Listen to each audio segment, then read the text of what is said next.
Well, the Steelers have finally gained a credible wide receiver, someone who won't let them down as much as George Pickens has in the past. DK Metcalf, he's now a Steeler. He's going to be in the black and yellow. Seahawks obviously send DK Metcalf over to the Steelers. They sent him in exchange for a 2025 second-round pick, and the Steelers have also extended Metcalf, signing him to a 5-year, $150 million contract. Are you surprised the Steelers made this move? I kind of am, actually, because this is a move that the Steelers don't often make. Like, the Steelers are not one of those teams that goes out and signs, big market studs. Wide receivers. Yeah, studs, exactly. Yeah. They draft and develop their guys in-house and extend them, TJ Watt, stuff like that. Like, they will pay their in-house players. They don't usually go and make a splash on the free agency market. And when they do, they don't do it at wide receiver. I wasn't surprised to see when it came out a couple days ago that Metcalf wanted to trade from Seattle. That didn't surprise me. It felt like it had kind of run his course there. I still think he's a very good receiver, and I'll be interested to see if you agree with me here. I feel like he's been underutilized at Seattle the past few years. I don't think that's him. I just don't think that the Seahawks have really used him to his full potential. I don't feel like they're getting him the ball enough. There are creative ways to get the ball to your playmakers, and a lot of times it feels like it's a 50-50 ball or bust, and he wasn't as crucial a part to the offense as I thought he should have been. Yeah, he wasn't utilized to the best of his ability, and you could see the frustration play out on the field. He would get upset, and of course he's one of those guys that he wears the emotions on his sleeve a lot because that's what top level content or top level contenders do. And plus, JSN has really taken over because he just fit with Geno's scheme the best. Yeah. He was that slot guy, and it just worked. And so JSN wound up, every week I could play him in fantasy football, and I knew he was going to get more points than any other receiver on that team. Yeah, he's an awesome player. He's a great player. And since he's become that primary target, that's why I think it made sense Metcalf wanted out. If you would have told me you were only going to get a second-round pick for him, I actually think that's a little low. I think that's a deal for the Steelers. I think the reason that happens is because of the contract. It's anytime you have to trade for a player, and after you trade for him, you're going to have to immediately give them a contract, the price goes down. Because it's like, I'm not just trading for the player, I'm trading for him, and I'm giving him a giant contract. We're going to take a quick timeout just to make sure you're subscribed to our channel. Take a look down below. If you're not, just do it. It takes 5 seconds. I'm going to wait.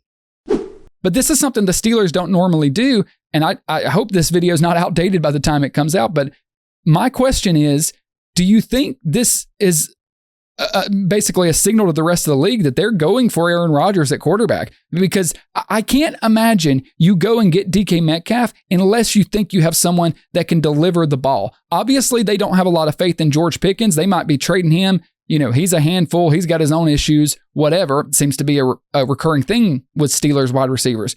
But I don't think you go and give up a second-round pick and give a $150 million contract to a wide receiver unless you are pretty certain about your ability to utilize him and his impact on the franchise. Yeah, it's one of those things where it did make me scratch my head when I first saw it, because I'm like, but why? That was my first initial reaction, was like, well, who's throwing him the ball? Obviously, you lose, a guy we'll talk about in just a second with Justin Fields.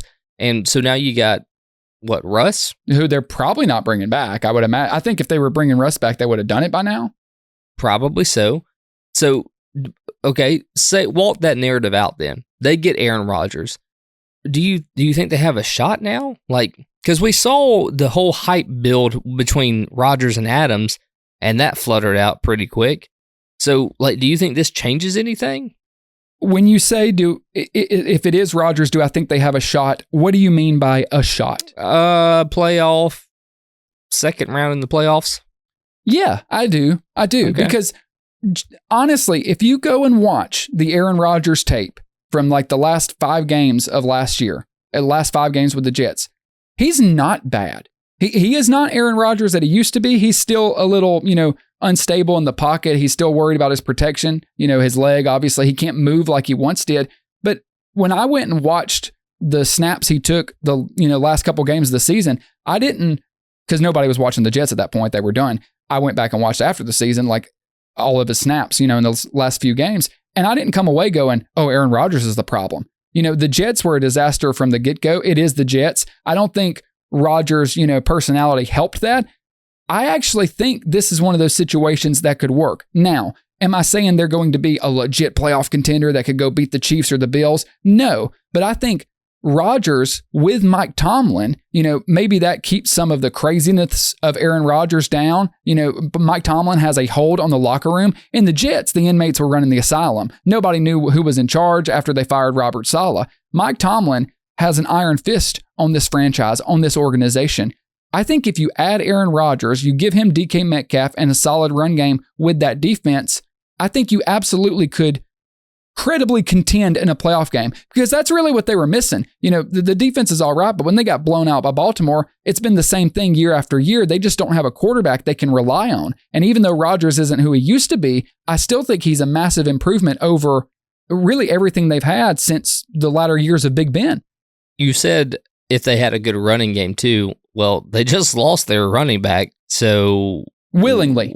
Like who is going to fill that void? Because I'm not really worried about that. I think they'll find, like running backs, they weren't in a position where they wanted to pay Najee Harris. They felt like they could get Najee's level of production from someone for cheaper. I mean, they may could get out of Jalen Warren. Yeah, perhaps. The void to fill with Najee is not that great and vast, but it is something that you have to pay attention to, because Aaron Rodgers needs a running back who can carry a good amount of the load. Not all of it. He can still sling the ball. I get that. But he needs somebody to, let that defense respect the run.